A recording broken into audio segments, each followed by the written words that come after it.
Visit Shelter-Rite.com for all your project supplies, tools, and instructions. Hi, I'm Eric Grant with Shelter-Rite. Today we're going to show you in this tutorial video how to make a fabric playhouse over a sand pit. It's a fun project that your kids will love, and it also provides a covering over your sand pit to keep those animals from doing you-know-what in your sand. This tutorial video is going to show you how it's done, and you can do it with supplies and tools from Shelter-Rite. Let's get started. In this tutorial video, we'll show you how to sew up your own fabric playhouse panels. These fabric panels are made from marine-grade fabric from Shelter-Rite and include windows, a zippered entry door, and a zippered flap opening. These panels snap onto your playset, and each panel can be rolled up via snap straps. Feel free to embellish your fabric panels with as many appliques as you would like. Kids will love to play in this fun fabric playhouse. You can also store your outdoor equipment inside when it's not in use. The first step in making yours is knowing how to measure your structure and to think about how each panel should be made so it can snap onto it. Play structures are not all built the same. In fact, they have a few different configurations. If you look at this side of our play structure, you can see that there is a horizontal cross beam that's on the outside of the post here. And then if you look at the bottom, you can see the horizontal cross beam again at the outside of the post. If we measure from the inside of the posts to the inside of the post here, we get 54 inches. If we measure from the top of the rail to the bottom of this rail, we also get 54 inches. So what we're going to do is we're going to have a panel come up about 4 inches here so we can snap here, and down at the bottom we're going to have the fabric come down 2 inches so we can snap here. So that means our finished height will be 60 inches. Since this fabric is right here, stops here, and then all of a sudden it comes down here, we're going to have to cut a rectangle out of the fabric here so that it can actually rest here and then come down here. See my forefinger? We're going to have a flap of fabric that comes down here and snaps here. Here's a look ahead at what we're talking about. So if this is 54, we want the fabric to snap onto this post. I'm going to add 3 extra inches just because of the size here so that our fabric comes almost to the corner here. So we'll add 3 inches here for a flap and 3 inches here for a flap with a cutout here as well. And also we have to have a cutout down here because we have a cross beam over here. But we don't have to have that on the ladder side, so let's show you that. With this one, we're going to go and fasten here and here. So there'll be no cutout here. Again, here's a look ahead. Okay, so you can see here that we don't have a cutout like we did on the other panel here because we go from this post over to this post with no fasteners here. But down at the bottom, we have that cross beam that's on top of the post, so we have a cutout there. So that's 2 configurations, but there's a third one. Let's go look at it. On this side, there's a picnic table, and you can see the cross beam is inside of the 4x4 posts, and there's actually 2 4x4 posts next to each other. And then at the top, on this same side with the picnic table, we have this inset of the 4x4 posts, but yet we have the second 4x4 post coming up. So we have to treat this panel a little bit different. Because of the fact that this measures 54 like all the sides, but we don't have to have a flap here, we want this to have a snap very close to the fabric to keep it taut. So instead of going 60 inches and coming over the post, because we have 2 posts here, we're going to make it a 1/2 inch bigger here and a 1/2 inch on the other side so that we can have a snap really close to the fabric to pull it tight. Because if the snap were out here, this would just flop around in the wind. So that's why we're going to treat this one differently. You can see what we did now with this finished panel. We have a snap here, and then we have a 1/2 inch piece of fabric that comes down here and has snaps down the side. And we did the same thing on the opposite post on that side. You just need to think about your configuration because all of these structures are different. And oh, by the way, just because we're putting down the measurements for this structure does not mean that your structure is the same. You need to measure from your structure and write down how you think it's best to apply the panels. when we install these panels, I think you'll get a lot of good ideas of how to do it for your structure. We wrote all those measurements down and we did some pretty detailed illustrations of exactly what we want to accomplish. This drawing shows the appliques that we will sew onto each panel. In the following 4 minutes of video, we will explain how to build each fabric panel to size to include for added snap flanges, hems, and cutouts for obstacles. Let's get started. This side of our play structure has cross beams mounted on the face of the 4x4 posts. The opening measures 54 inches wide by 54 inches high. We will add fabric to all sides for fastener installations. This results in a finished size of 60 inches wide by 60 inches high. The marine grade fabric that we picked from Shelter-Rite is only 60 inches wide. But we need to reinforce the edges for our future fasteners, which is typically accomplished by adding extra fabric for a double hem, so the fastener goes through 3 layers of fabric. To the 54 inches, we'll add the extra amounts for flanges. Our desired finished size is 60 inches in width and height, so we can only add for hems along either the width or the height of our panel. We will add to the width for a double hem for our project. 2 inches will be added to both those edges.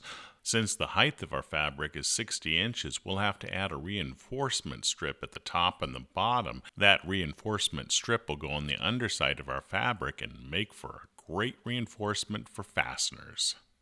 For our playset structure, there are 2 sides that are exactly the same, so we'll cut 2 of those panels to 64 by 60 inches. So here's exactly how we'll cut and treat the edges for those 2 panels. Here's a look ahead at those 2 finished panels. This is the door, and this is the panel on the swing side. This is the side of the structure with the ladder. Let's remove the ladder for easy viewing.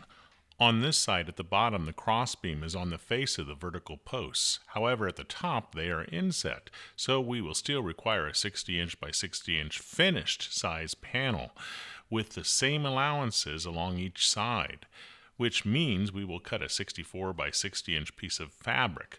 Notice we do not need a square or rectangular cutout at the top, since the crossbeam is almost flush with the posts. For this panel, this is how we'll cut and treat the edges for it. And again, here's a look ahead at that finished panel. And now finally, on this side of the structure, it has the picnic table. We will remove that also. At the bottom, there is a cross beam that's flush to the post on the back side. At the top, the cross beam is inset. The sides do not need as much fabric for fastener installation, since the vertical posts are not really inset from the top and bottom mounting positions. So we will only add a 1/2 inch of fabric on each side for fastener flange. But we need to add for a 1/2 inch double hem, which means we need 1 extra inch of fabric on both sides. So 54 inch plus 1/2 inch plus a 1/2 inch plus 1 inch plus 1 inch equals 57 inches in width by 60 inches in height. And for the final panel, this is the size we'll cut and treat the edges as such. And here's a look ahead at the finished panel. We did not show cutting any of the panels to size. We've already done that. Next, we're going to concentrate on hems and the reinforcement strip. For the edging, we're using a 18-ounce vinyl called Shelter-Rite, and I'm marking it with a clear acrylic ruler to 1.5 inches, and we'll cut strips that are long enough to cover the top and the bottom for our reinforcement of snaps. There's a shiny side and a dull side. This is the dull side. I like the shiny side to be on the underside, so though you can do either. So we're going to put double-sided tape in the middle of this on the underside of the shiny side. This is the top side, so I'm going to flip this over because we want to put it on the underside like that. And then I'll start over here and take the double-sided tape off. And we'll put it right up to this edge, like so, basting along that edge. Then we're going to do the same thing to the bottom. We'll trim off the excess on both the top and the bottom. So the top side doesn't have the urethane coating and the back side is now facing up. We flipped it over and we're going to create a double hem on the two sides. It's going to be a 1-inch double hem, so I'm going to measure over 2 inches and we'll fold it twice. And I'm marking it with the scribe ball pencil on the underside and using the clear acrylic ruler. I'm going to put double-sided tape about 1/8 inch away from the raw edge. Doesn't have to be exactly 1/8 inch. And we're going to create the first fold.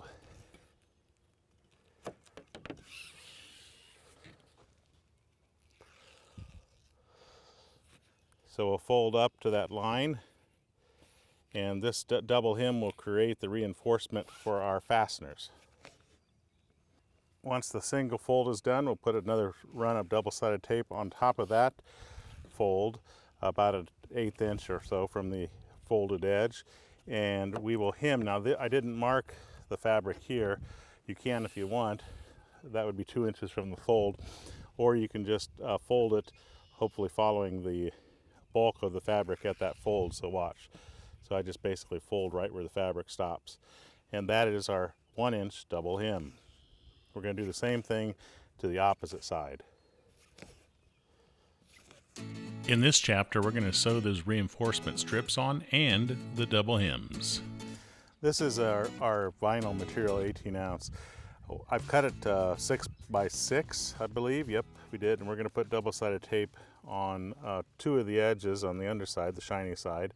So here and here. This is going to be a reinforcement since we have a cutout here. This will reinforce that corner. We'll peel off the transfer paper. We'll pick up all this paper after we're done. Now what I like to do is I like to lift the hem that we created, not both of them, but just one of them. So the double-sided tape is on this side and that side, so we're going to put that so the double-sided tape rests here.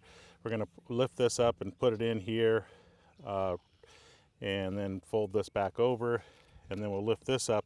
Don't worry if it doesn't go all the way to the edge, just get it close because it's going to be cut here later on, and we also have reinforcement there. So we're going to do that to all the corners. So we have that on each of the corners. If you don't have a cutout, you don't have to worry about doing this. It's just a straight panel, but this will just keep it nice and secure. Now it's ready for sewing. We're going to sew binding on the edges with the reinforcement first.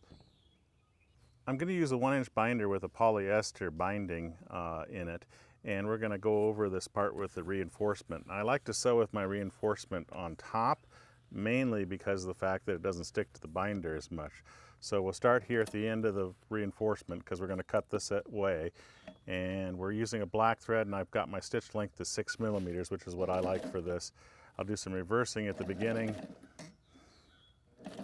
And then what I want to do is I want to take my hands and I want to push the assembly into the exiting point of the binder. That's what I have to be concerned about. If you watch over here, you're going to be off. But this is the exiting point. You push that assembly into that, and you should get some beautiful binding.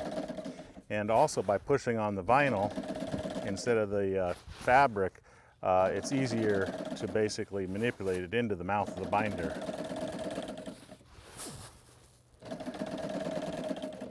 We need to sew only to the end here, so I'm going to just do some reversing there, and then we're going to do the same thing to the other side. Now, if you'd like, you could sew this flap shut as well, but there are going to be fasteners in this, and really it's not necessary. If I were to sew this edge, which you can, I'd probably do it in a blue thread rather than the black. Here's what it looks like on the outside. Looks great. All right, we might as well cut these out now so we know where the edge of the fabric is. So I'm going to flip it over to this side, and I like to leave about a 1/16 inch of the vinyl exposed from our raw edge of our fabric. And you can see that our binding needs to be cut. We're going to use a hot knife on that later on. So you can see I have a little bit of the binding sticking out. So now what I'll do is I've got my blue thread in now, and I'm going to start sewing right here, basically sew up here and over to here. And that will reinforce that'll basically get this sewing down in place. I'm going to put the needle in the left position, and that way we're close to the edge of that. Do a little bit of reversing, not sewing into the binding. Sew up this side. When I get to the corner, I will bury the needle with the needle coming up slightly so I don't get a skip stitch, because if the needle doesn't come up, you might get a skip stitch. Rotate on the needle with the foot up, lower the foot, and we're going to sew all the way down into this because this is the blue fabric in the hem.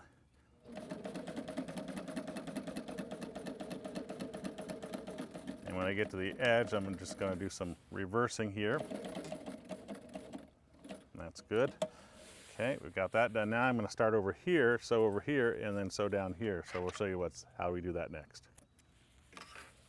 What we want to do is we want to try to sew into the blue here. So we're going to sew that far in. You can sew with this side up if you want, but I know basically where the blues are coming. So I'm going to make sure I'm sewing within that area, and I'll do some reversing here.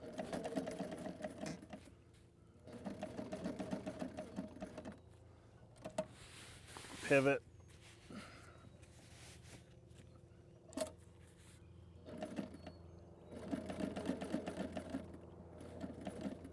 We'll sew into this hem, right about there. I'm a little bit too far. What I'm going to do is I'm going to actually lower my foot and go in reverse. I'd rather be there. So this is about a 1/2 inch from this folded edge. And then I'm going to put the magnetic guide down. And I'm going to sew down this hem.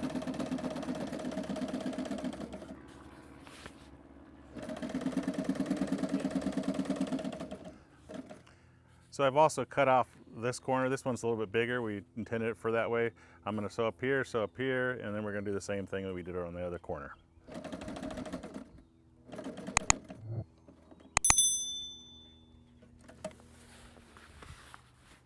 There, that looks pretty good like that. Now, I'm just going to take a hot knife. You can use a wood burning tool or even a lighter, but lighter probably won't work very well. And touch the end of the binding, keeps it from unraveling. We'll do that to all 4 sides. Our fabric playhouse will have 3 clear vinyl windows sewn in. We're going to show how to do that next. So I've already made a window for the door here, and it goes right here like that. But let me show you how we do it. So I've got 20 gauge plasticane that you can buy from Shelter-Rite, and we're going to cut for the side panels. We're going to cut a 20 by 20. This is a 16 by 16 window. So I'm going to cut a 20 by 20 out of this. So I'm using the Scriball pencil to mark on the clear vinyl. This actually works really well, as you can see. And the marks do come off with a rag and soapy water. I'm finding the center and I'm marking it on all 4 sides. So I just fold it in half to find the center.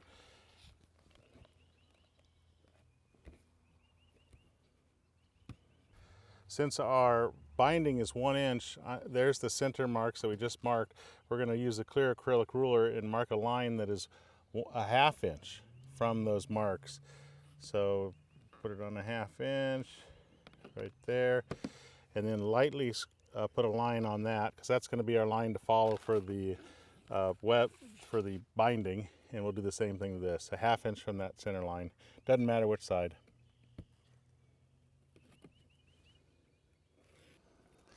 I'm putting double-sided tape on the back side of the binding. You can see this side's folded, this side's not. This is a 1 inch polyester binding. It's a marine grade material that you can get from Shelter-Rite. Since this is a bias binding, it's a little bit curvy, and that's why I put the lines on the clear vinyl, so I can use those lines and I can straighten the binding instead of just guessing whether it's straight or not. So I'm just slightly burying that line that we created, and I am going to leave it long and just cut the edges with scissors, just a little bit long, and we'll put one this way as well. Now that that's done, this binding will go right over top of the other. Now when I put one on one side, I like it to be the same on the other, so if I do one here, it wouldn't be laying in the same order, so I'm going to do it on this adjacent side first, and then we'll go across the top and the bottom. What we want to do is we want to sew the inner edge of the outside first and not the outer. The outer will actually be sewn onto our panel. So what I'm going to do is I'm going to start here at this corner here, lower the foot. My needle's still in the left position, and I'm doing 6 millimeter stitch length. And I'll just do a little bit of reversing here. So I'm going to use the inside edge, or I'm going to use the left side of my inside center foot as a guide, and I'm going to sew all around the perimeter. And I'm going to sew right over this webbing here. And when I get to the corner, what I'm going to do is I'm going to bury my needle about the spot that it needs to come down the other side with the needle coming up, and it was. Lift my foot and pivot on the needle, lower the foot. We sew over, and you can sew over this binding without any problem. And we'll do this all around the perimeter. When I get to the beginning, I'll reverse a little bit. Okay, now I'm going to sew down both sides of the binding here and here and here and here, and we're going to reverse at the beginning, and you need to fold your window material back so you can get it through the throat of the sewing machine. So watch when I get to the end where I reverse. I'm not going to go all the way through the exterior pane. I'm going to stop right at it and reverse, and we'll do that for all of these areas. To make the access door look real, we're going to sew binding around the edges and then install a zipper for access. I'm just putting more double-sided tape on top of our white 1-inch bias binding, and we're going to do the outside of the frame of the door before we put the window on. I suppose you could put the window on if you'd like, but we're going to do the framing first.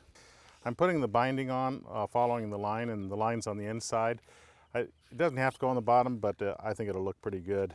I'm going to trim this, and we'll put it at the top next.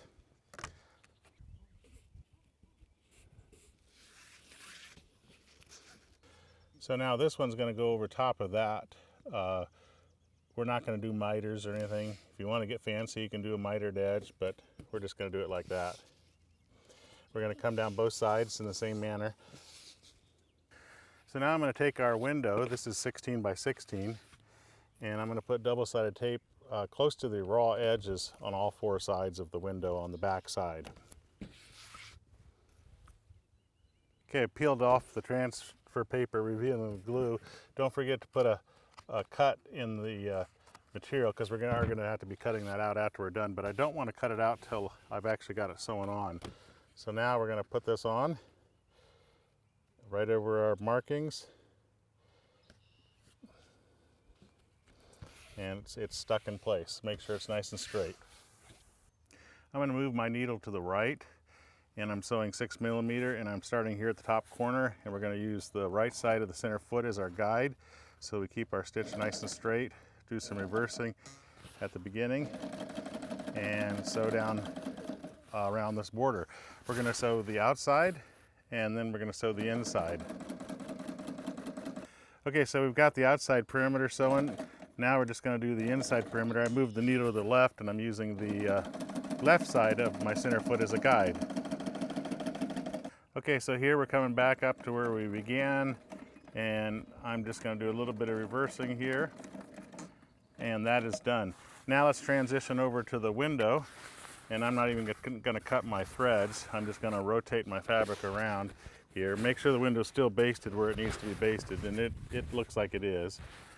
And we're going to do the same thing here, except for I'm going to move my needle to the right, and we'll do a little bit of reversing here. And we'll sew around the perimeter only once. So we're only going to sew around the outside of this. This is a double pull slider, non-locking, and this is a number 5 coil zipper. You can see there's no zipper on this side, but the teeth are on this side. So we're going to separate the zippers slightly, and we're going to put the double pull slider onto the teeth of the zipper. So we have a slider on this end. We're going to put one on the opposite end in the same manner, so we have 2 sliders for the door. So now I'm going to take my 1/4-inch seam stick and put it on the side that has the teeth. We're going to put it on both sides of the zipper's flange all the way down its length for the amount of zipper that we need. So on this side and then on this side. I've cut a little piece of my Shelter-Rite material and put double-sided tape on it. It's basically the width of the zipper, and I'm going to peel off the transfer paper, and I'm going to fold this in half like this so that the doll side's up. So once that's done, I'm going to put some double-sided tape on one side, doesn't matter which, and then peel this off. and we're going to put this on this side of the zipper with the fold going towards the running into the zipper like that, and this will provide some reinforcement. Okay, so now we'll take this and we're going to put it onto our door. We're going to do a U zipper. So we're going to peel off this transfer paper, and the placement of this is kind of up to you. I want it up high so that I can get through the door pretty easily. And I'm going to peel off the transfer paper. Now when I get to the part that needs to curve, I'm trying to follow my stitch lines to make sure it goes on pretty nice and straight.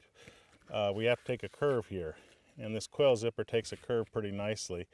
But I'm going to make it a gradual curve. So this side has to stretch, so I can actually pull a little bit on this side, and this side has to shrink. What I like to do is put down the side that has to stretch first, following the desired curve that I want. The sharper the curve, the more wrinkles you have. So try to do it gradually. Let's see if I can do this. Like that, curving down.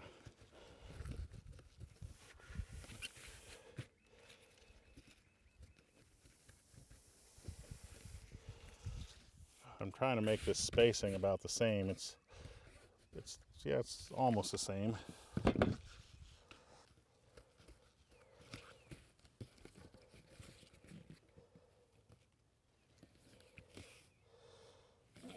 There we go. That's pretty good.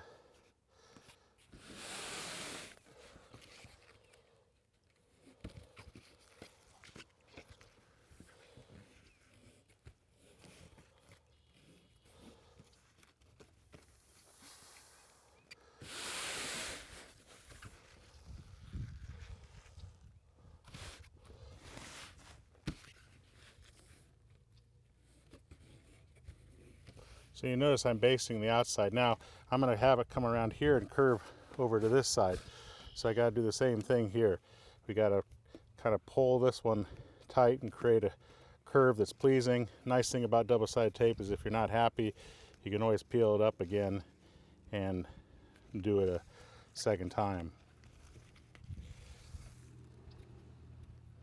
That's pretty good. Okay, good.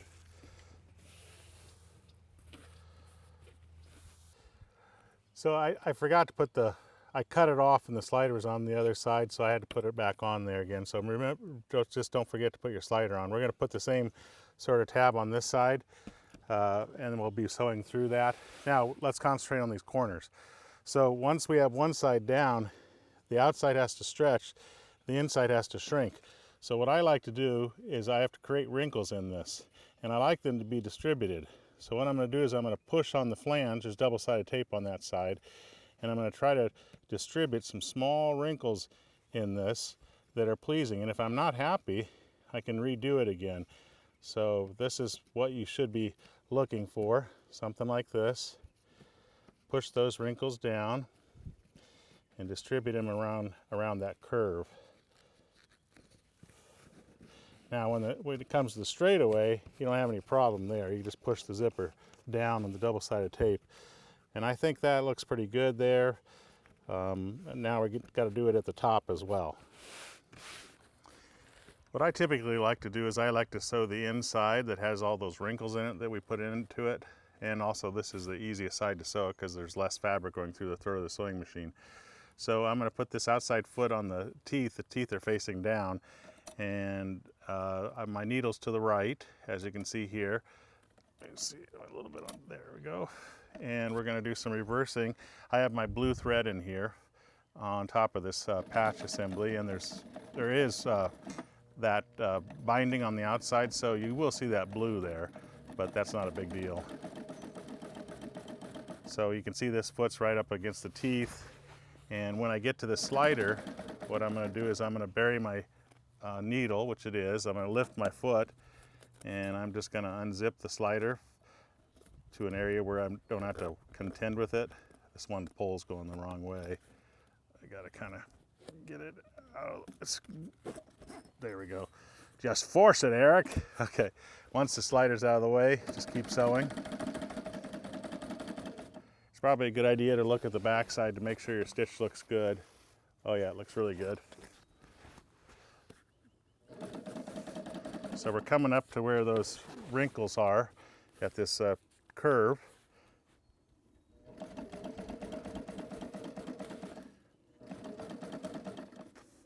So I'm gonna put the worker bee power pack system into some really slow speed control here so that I can work around this corner with some total slow speed.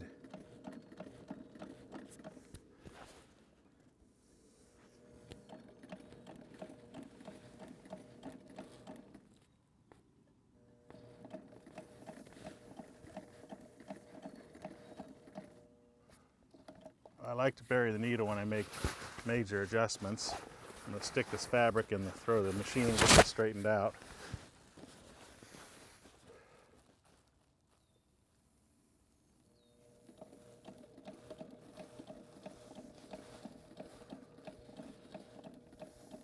Now I'm pretty much back to the straightaway, so I'm going to go back under some speed with the worker bee power pack system.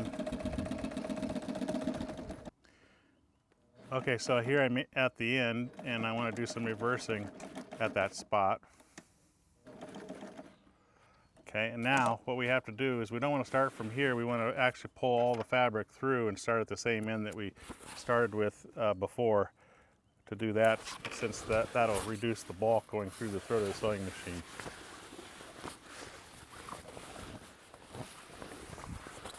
So right here, now we'll move the needle to the left to get closer to that the teeth, and we're going to basically just repeat the same process. This is a little bit easier actually because we don't have fabric that is has to have wrinkles in it. It actually has to stretch on this side at the curves. So reverse there. When you get to that slider, do the same thing again. I do want to show going around the curve here.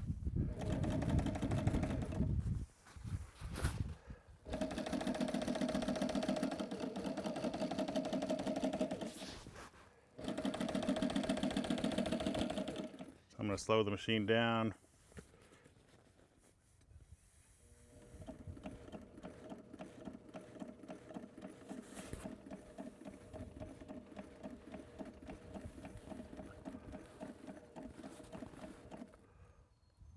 Need to make adjustments. Putting that in there.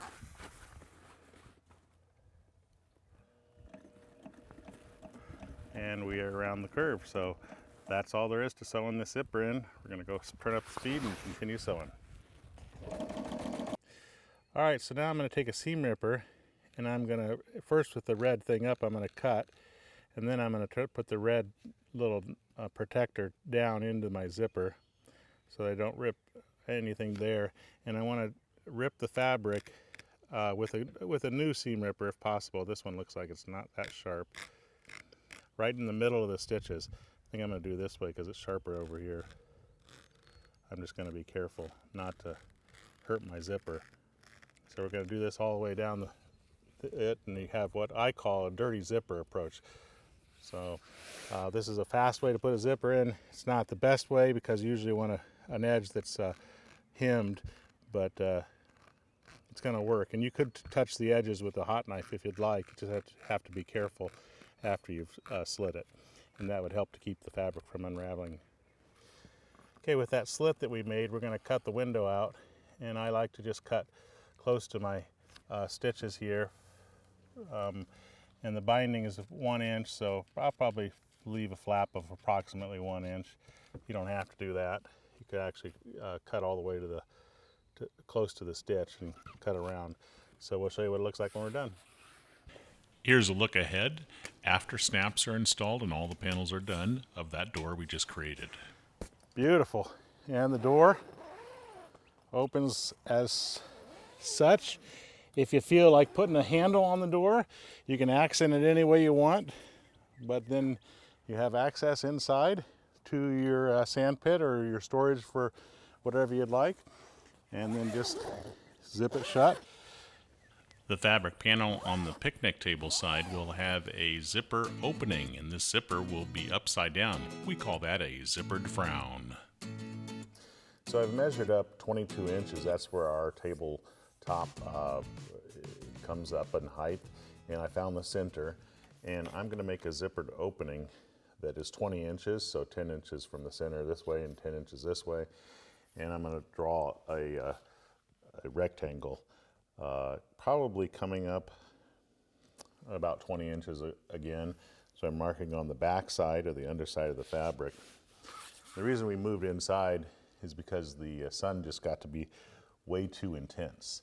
So that's why we're inside here working. There we go, 20, and then just put a line up here at the top. So I have my zipper and I have my double-sided tape on both sides. We're doing a frown. This is the bottom, this is the top, so the zipper is going to go like this and curve around so we can have an opening. So I'm just going to put it down here, right up against that line, and I really want to base the outside edge first, and I want to start curving to make it a gradual curve and meet this top line up here. I didn't draw a curved line, but you can if you'd like. I'm just going to try to eyeball to make it the same on this side. Okay, once we're happy with the curves on the outside, we're going to base the inner edge. And remember here, we're going to have to create some wrinkles, but we want it to be flat. So I'm going to push my hands in here and kind of put a few little wrinkles in here, pushing the zipper flat. And if we want to, we can distribute those wrinkles a little bit more evenly because it has to shrink up on this side.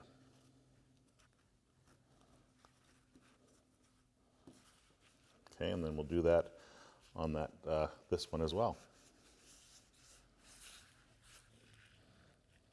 We're going to cut off this excess here, and we do need to put a slider on. So this is a double pull slider, so we can open it from the inside and the outside. And I've just separated the teeth.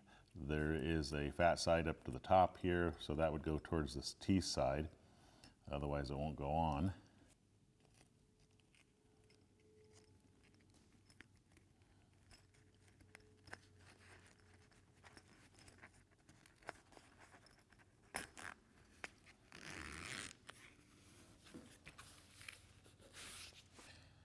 So now we're going to use some of that vinyl. This is an 18-ounce vinyl, and we're going to cut it about the width of the zipper. It doesn't have to be perfectly accurate, and then cut it probably 2 inches. And we're going to fold it in half and put it on the end here. I'm going to use the double-sided tape on it. There we go. Put some double-sided tape on this side as well, so we can just keep it in place. And we're going to do the same thing on this side over here. And we will base that down, and that becomes basically our stop. We want the fold to go in towards the zipper. So right about there. And we'll do the same thing over here. Okay, this is a wet rag, and the scribe ball on the urethane side lines will come off with a wet rag. I actually have a little bit of cleaner on this too, 303 fabric cleaner. Let's do it on a spot that doesn't have the cleaner. See, they'll come off, but not as easily. So if you want to make sure that the lines come off, always test your fabric, because sometimes it doesn't come off. So I'm going to position it here. I've got my needle in the right position, and my presser foot will come down the zipper's teeth here.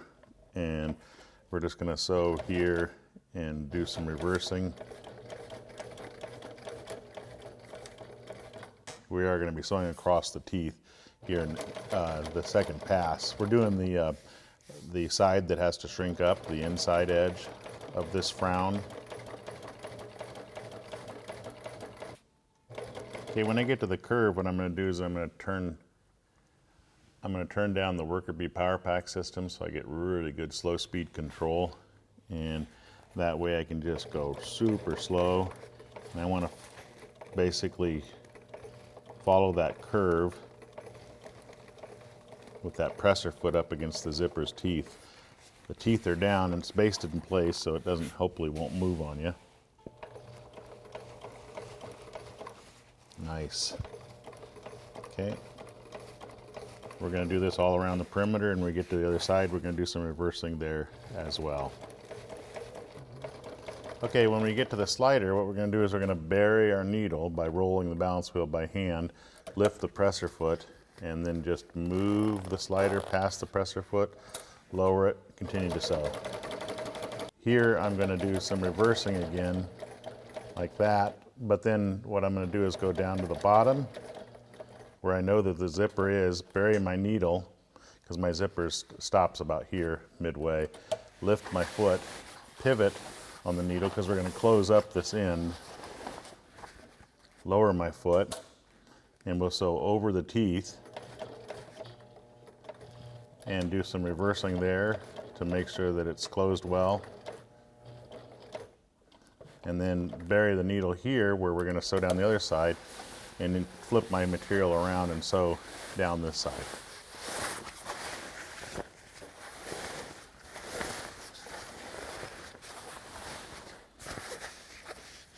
Okay, now I can lower my foot. Oh shoot. Yeah, I need to reverse backwards.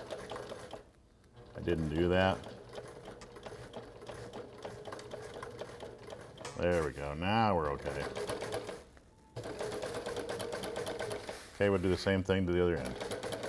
So this is the outside, and I'm going to cut the fabric in the middle with a seam ripper, and then as soon as I make a cut, I'm going to put the ball end of the seam ripper in the slit. I need to make it a little bit bigger to protect the zipper. And do this carefully right down the center, or you could do it off to the side so the slider doesn't get stuck, but I like to do it in the center. Now if you like, this is an optional step, but see that it's unraveling slightly. If you have a hot knife, you may want to just squeeze the zipper like this, so you might want to get a second helper to help you with this. And then you can just touch the edges, and that will help to prevent the unraveling. Now don't do this too long, because you could actually burn the fabric, but that's an option that you can choose to do on both edges of your cut. In this chapter, we're going to show you how to sew on the fabric appliques. We will create appliques and sew them to the fabric panels to dress them up. Here's a sketch of how we will adorn each panel for our structure. Feel free to modify it as much as you want. Okay, we have some templates that are available in a link in the description and on the blog for this project. We're just going to cut them out, and then we're going to cut out our colored fabric to whatever you'd want. So I have all of my cutouts cut, and I like to sew this on a square piece of fabric so that I can actually sew it easily. If I have it on my large piece, what I tend to find is that it's hard to maneuver the fabric around to sew around the perimeter of all these. So I'm going to put double-sided tape on the side that has a urethane. This is a marine grade fabric, and one side has a urethane coating, the other does not.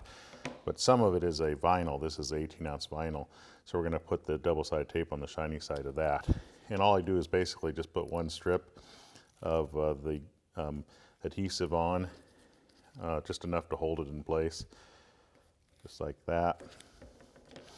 And let's put these on in a pleasing manner. That looks pretty good, just like that. And we'll put the little flower on, like that. And then we'll put this in the center, and we'll do one more flower over here. I've got white thread in the machine, and I'm going to sew around the flowers and this center part, and then I'm going to do this in green and probably this one in green. It's always easier to reduce your stitch length when you have to go around curves, because the shorter the stitch, the easier it is to take the turn. So we can start anywhere, and I want to sew close to the edge. I can put my needle on the right to get close to that edge, and I'm not going to, well, I'll probably do a little bit of reversing here at the beginning. So watch how we do this. I'm just going to do one stitch in reverse, and I'm just going to go around the perimeter. When I get to a sharp turn, I'm going to lift my foot, rotate the fabric, lower the foot, and then continue to sew around.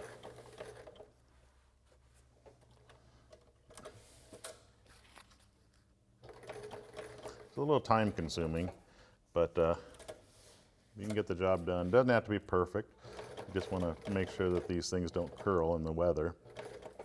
Buried the needle. Now, if you want to make sure that you don't skip a stitch, make sure your needle's coming up before you pivot, but because sometimes it can skip a stitch. We can do this probably while we're under power here. So you get the gist. That's how we're going to do this. We're going to sew all these appliques on in this same manner.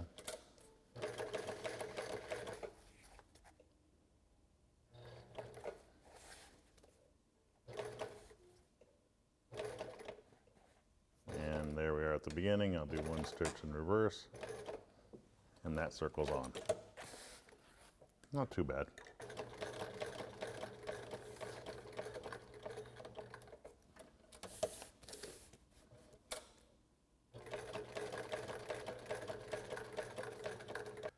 So we're going to make two shutters. I've already made one in advance, and this is just a 3/4 inch black polyester binding, and we will put it on like this with the double-sided tape and put a border around it in the same manner that we did that other one.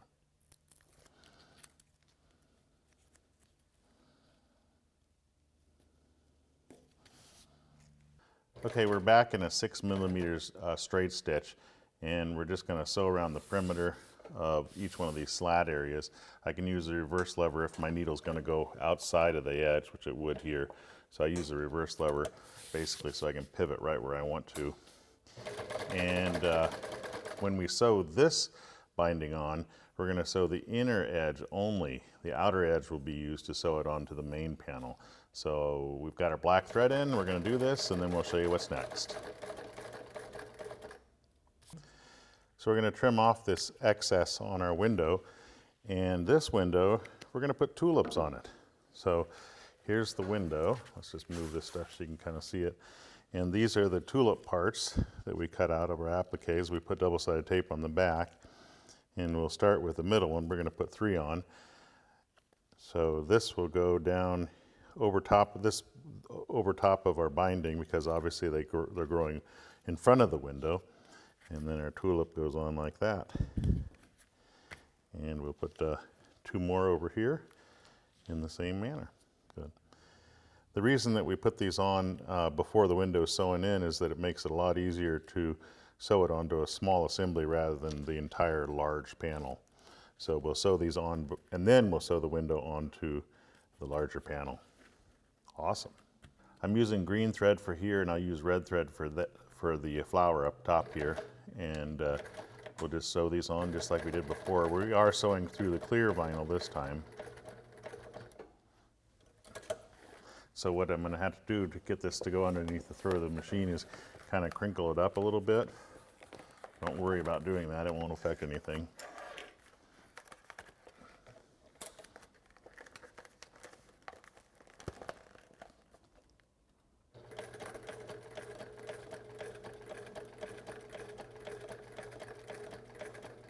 Now, sewing in reverse to actual do sewing is not recommended, but sometimes it's just easier to do that than actually turning the whole assembly around. So I'm going to sew up this side in reverse when I get to the top here, and we're just going to sew reverse there. So that one is on, we'll move on to the next. Now we'll sew on those applique plaques to our panels. Now we're going to put double-sided tape on these panels along the edges. We'll put it on the shutter as well, and on the clear vinyl, which we have our flowers sewn to.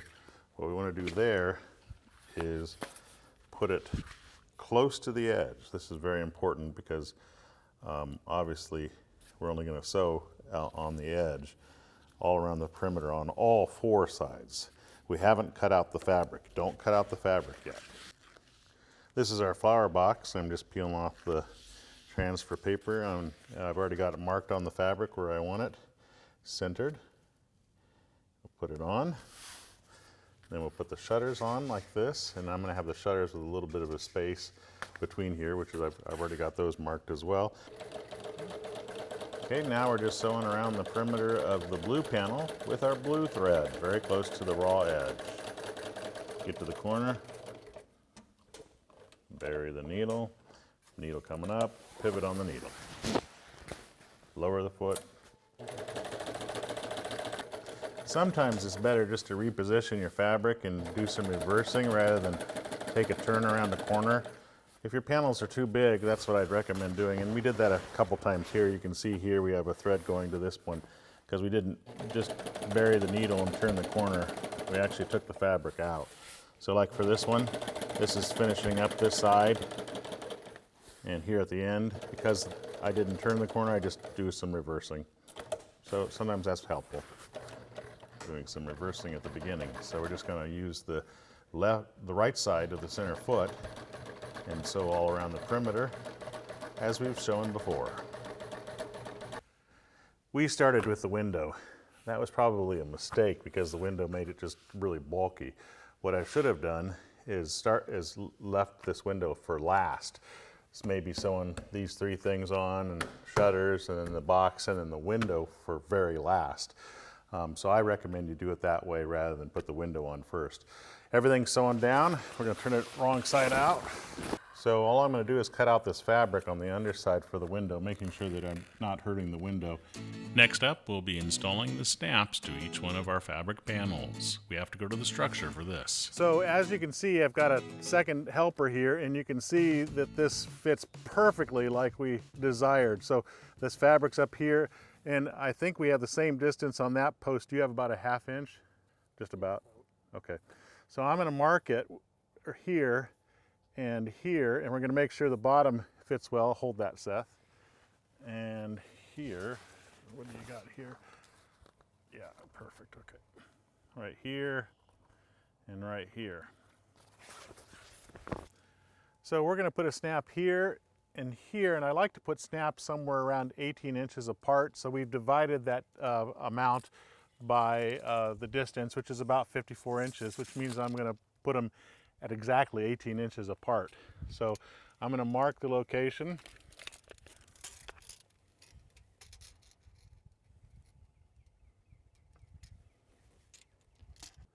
So I have a snap stud. This is a nickel plated snap stud with a stainless steel screw, and it's 3/8 inch. That's as easy as it is. We're going to do that for these locations at the top. Okay, so I'm going to show how to use this tool in a little bit here, but I've already got a snap loaded in it. I'm going to put one snap in my corner here, and the reason I do that is I can use the Easy Fit and pull against this snap. So there's my first snap, and we come down here, and it looks like it's going to fall right where I want it to. So I can either mark it, and that actually would work pretty well here. But I will show the Easy Fit system as well. So this is an Easy Fit system, and what it has is a pin. It's pretty cool. You can use that to position your fabric. Now I can mark the fabric just by holding it over each snap location as well, but this makes it so that it's almost always perfect. So I'm going to put these on each one of the studs here, and it's also got some caps that I'm going to put up here for now. Hopefully they're not going to roll away. And then you can just take this, and I'm going to start over here because I got one snap installed, and make sure that it's the same distance from the top, which it is, and pull it taut and push the Easy Snap stud through it. And you can put one of these on here just to hold it in place, and then you can do that for every single one of these. So this is one technique to make sure that your snaps are exactly where they need to be, and this is available from Shelter-Rite. So there's a tool that you can get for the Easy Snap, and you just do that, and they stay in place so that you know exactly where they go now. Okay, to use the press and snap tool, we'll snap a socket to this die, and then we put the button in this little rubber O-ring, and it's held in place so they don't fall out. So here's our Easy Fit, and we'll just pull off the plastic part, and you actually have a hole, so even if you didn't have that plastic part or it came off, you can see where that hole is in your fabric, and that's where the snap goes. Now you need to make sure the button's on the outside. So all I do with this tool is I position the barrel over that hole right there, and then I press the lever, and my snap is installed perfectly. Now, you don't have to buy the expensive press and snap tool to install snaps. We have other tools available at the Sandbox website, so check them out and you won't have to spend as much money. There's a little bit more installation techniques, but we have videos covering those as well. So as you're installing your fasteners, you need to make sure that they go in your reinforced flange and also in your double hem. So we've got this one secured. Now you can also just use the Scriball white or black, and you can hold it over your stud and you can mark that stud over top of the fabric. You can actually feel that snap, and that's a good way to position a snap for your stud. So now that our snaps are installed at the top, we're ready to snap it into place, and look how beautifully it fits. Now we're going to install snaps on the sides and at the bottoms in the same way. All of our panels are up, and I just want to explain what we did with the other snaps. We only really showed installing the top ones. I put a snap here at this corner to pull it into this 4x4 post, one down here at about 18 inches, 18 inches, 18 inches. That can vary, obviously. And then we have one up here to pull this corner in, and one here. And then we put them at the bottom as well, spaced about 18 inches, and obviously on the other side. In this chapter, we're going to be adding roll-up straps. These straps are made from 1-inch polyester webbing that's available in a variety of colors from Shelter-Rite. A strap like this is recommended when high winds are present or bad weather is approaching to keep your panels from being damaged in those kind of conditions. All right, so I'm going to cut 1-inch polyester webbing, and this is a blue color, with the Serrate Edge hot knife. This is a battery operated hot knife, so it's phenomenal for outdoor applications like this. I've measured it to 14 inches. If I had the cutting glass, I forgot it, I'd use that. So instead I'm just using a log that we found in the woods. And now we have ends that are sealed so they won't unravel. So we're going to cut these for our straps to 14 inches. So we're going to take our webbing that's 1-inch polyester. Polyester does better in the sun than nylon. Fold it back about 1 inch, and we're going to make sure the button is on the side that doesn't have the fold that's folded back. And we're simply going to center the snap in that. This reinforces the snap, and then depress the lever, and our snap is installed in the webbing. Okay, so I'm 9 inches from this snap, and I'm going to put 2 straps on it. These straps are going to go on the inside, but I'm going to leave them on the outside for now so that I can make sure that this socket is up, because it's going to come up here and it's going to snap up to this.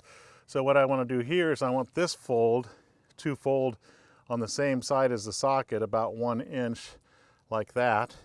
And then what I'm going to do, since I know that that's right, is I'll just feed it underneath our application and put it by the 9 inches and hold it. And I'm going to put the stud with the screw right there and screw through it, making sure that I'm not screwing through the actual tarp or the panel.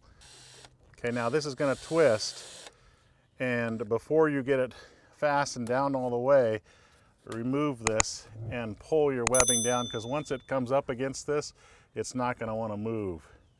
So we're going to hold it down like this, and then I'm going to tighten it the rest of the way. Okay, so now that is done, and this would snap back up, and that's all you would see. So it looks pretty good like that. Now we're going to put one over here at 9 inches from that snap, and we'll do that to all these panels.